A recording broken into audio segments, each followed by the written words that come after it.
You guys, remember when SHEIN decided to fly out influencers just a couple of weeks ago to promote the ethics of their factory and literally no one on social media was buying into it? Well, now SHEIN is facing a lawsuit for RICO. Something else that is also interesting given the timing is that SHEIN is now having a 90% sale for men and women on their site after this lawsuit. Yeah, if that doesn't scream guilty, then I don't know what does. RICO stands for Racketeer Influenced and Corrupt Organizations, and it's so serious that people have even compared it to the mafia. That's right, you guys. People are bringing up how serious this charge is, as it was designed to combat the mafia. SHEIN getting hit with a RICO is hilarious. You know what type of crazy shit you ought to be doing as a clothing brand to get hit with a mafia charge. Now, before we get into the actual lawsuit, I want to explain to you guys a little bit about what RICO actually is and how serious it is at that. CBS News published an article with a link to the actual lawsuit, and it's 52 pages long. So they've been charged with RICO by multiple independent designers for copyright infringement, and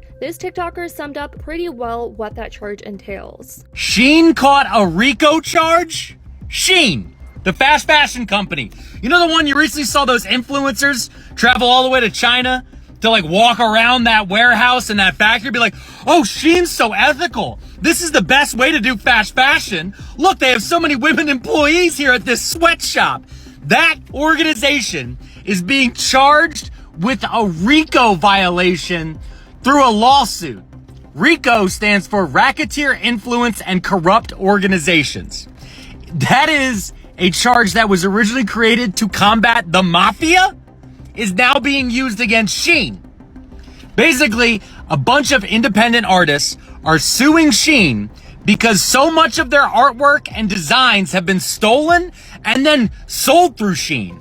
And they are alleging that SHEIN has created an organization of shell companies that in a way no one can sue because the entire organization of the business is corrupt.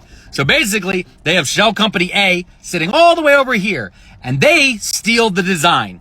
And then they partner with shell company B. Shell company B makes it. Shell company B sells it to shell company C. Shell company C then markets it to shell company D. Shell company D then sells it to SHEIN, and then SHEIN puts it on the internet to sell to you. Their lawsuit alleges that all of that is SHEIN. All of it. So yes, what do SHEIN and the mafia have in common? The RICO Act of 1970, baby. The lawsuit SHEIN has been hit with claims that SHEIN utilizes a sophisticated corporate framework to avoid legal repercussions for these alleged actions. The complaint states when SHEIN copies a small or independent designer, the most likely outcome is that the infringement will go unnoticed. Furthermore, it is claimed that SHEIN increases production of a particular product in response to high demand, as long as there is no perceived risk of infringement. And according to the plaintiffs, SHEIN purportedly employs a decentralized framework and multiple entities to escape accountability for intellectual property infringement when confronted with cease and desist letters or legal actions. This article that just came yesterday sums up this whole situation pretty well. But before we get into that, I want to share with you guys something interesting. Back in January of this year, Cassie of the channel Blogilates even made a post coming forward about SHEIN copying her designs as well. She made a post